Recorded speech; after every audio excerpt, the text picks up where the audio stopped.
오늘도 하늘 양식을 통하여 하나님께 가정 예배드리며 주님께 영광 돌리겠습니다. 기도드립니다. 은혜와 평강으로 역사하시는 하나님 아버지, 오늘도 주님을 섬기는 귀한 가정 되게 하시고 주님께 예배드릴 수 있도록 이 하루를 허락하시니 진심으로 감사드립니다.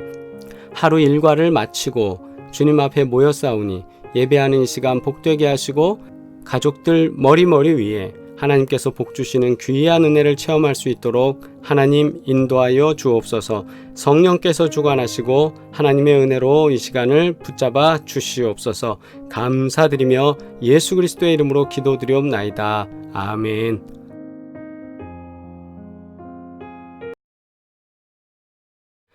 하나님 말씀입니다.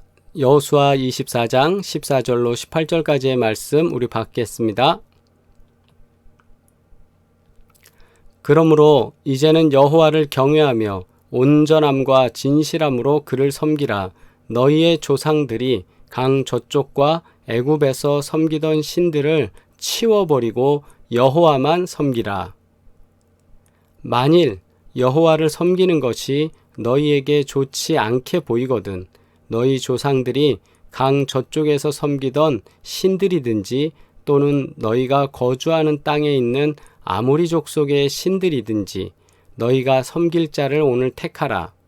오직 나와 내 집은 여호와를 섬기겠노라 하니 백성이 대답하여 이르되 우리가 결단코 여호와를 버리고 다른 신들을 섬기기를 하지 아니하오리니 이는 우리 하나님 여호와께서 친히 우리와 우리 조상들을 인도하여 애굽 땅 종되었던 땅에서 올라오게 하시고 우리 목전에서 그 큰 이적들을 행하시고 우리가 행한 모든 길과 우리가 지나온 모든 백성들 중에서 우리를 보호하셨으며 여호와께서 또 모든 백성들과 이 땅에 거주하던 아모리 족속을 우리 앞에서 쫓아내셨음이라.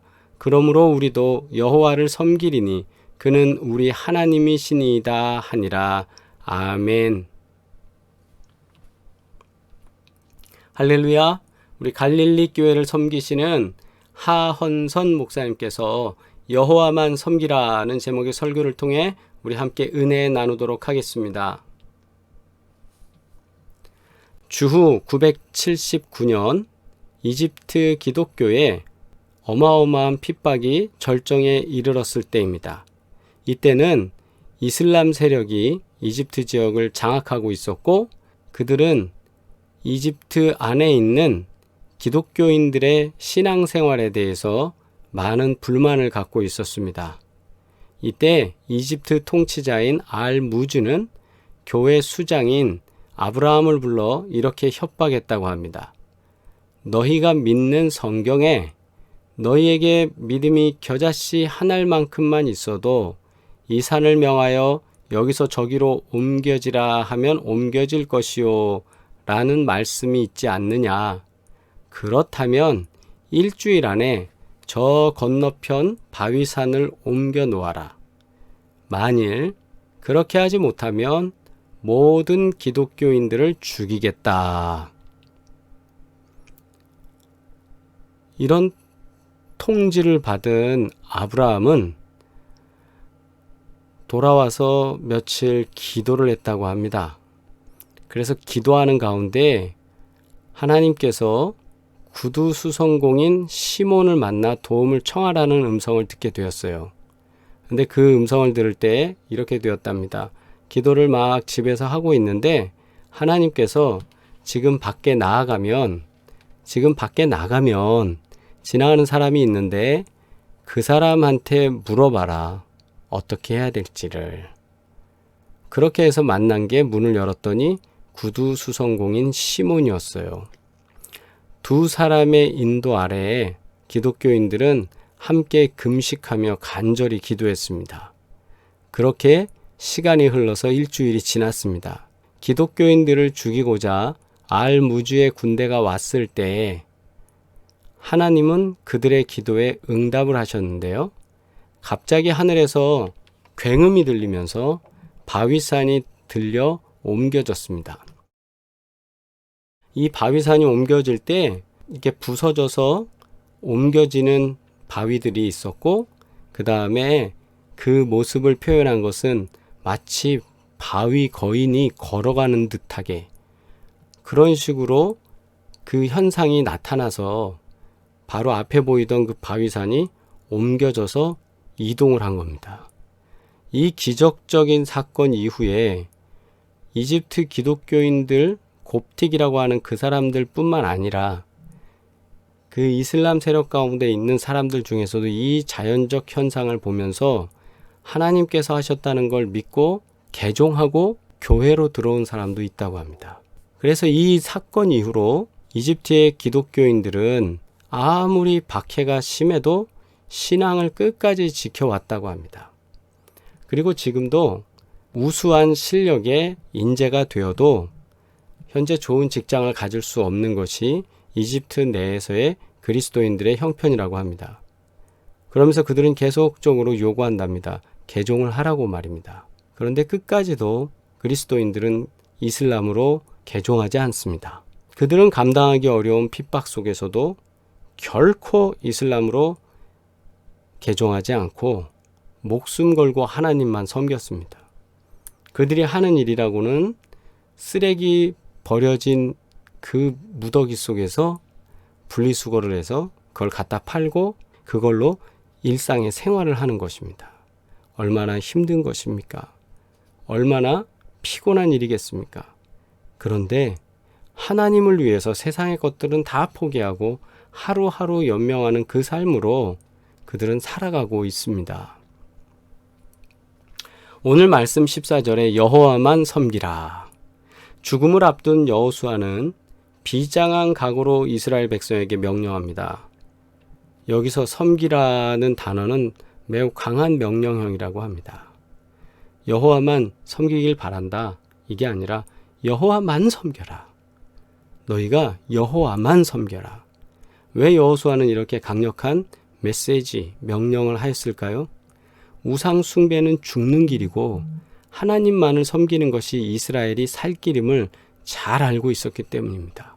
40년 광야 생활을 통해서 뉴 제너레이션이 탄생했죠.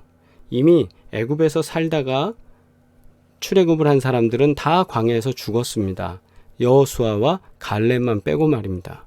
그리고 광야에서 새로 태어난 자들이 성장해서 이제 하나님께서 약속하신 땅으로 들어와서 가나안 땅으로 들어와서 그리고 생활을 하게 되었고 이제는 그것이 다 이루어진 다음에 여호수아가 죽을 때가 됐을 때예요.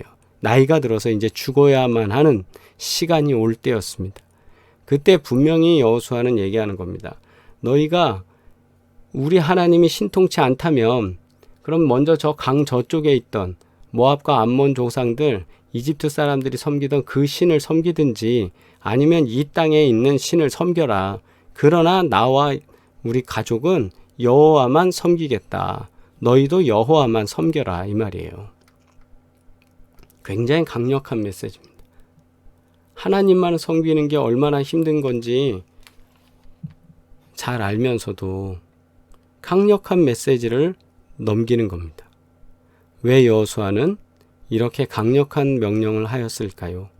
우상 숭배하면 죽기 때문입니다. 자기가 보았기 때문이죠.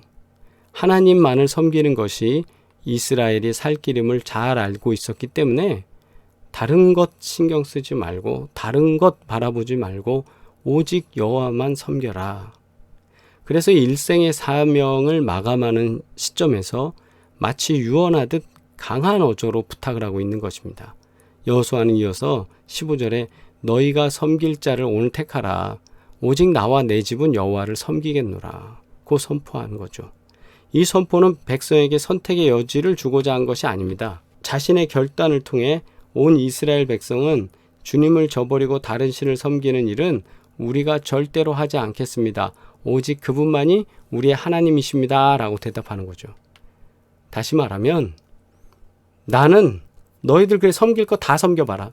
나는 여호와만 섬기겠다. 이유는 그분이 진짜다.